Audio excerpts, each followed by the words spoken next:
So today we're going to do a cozy top knot. I am going to apply some dry shampoo to the roots first, just to give it some volume and oil absorption. Then tease that middle section to give it a little bit of height. Pull back, rubber band, give it a little tug.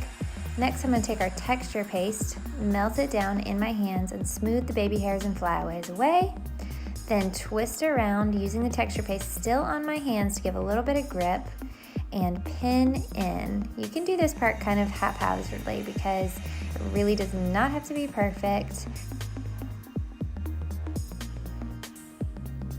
I'm gonna add a little more dry shampoo just to my fingertips and apply it underneath to absorb oil and add some volume, and we're done. Super easy, fun, great for second day wear. And for this style, we use the texture paste and the all natural coconut cleansing powder dry shampoo.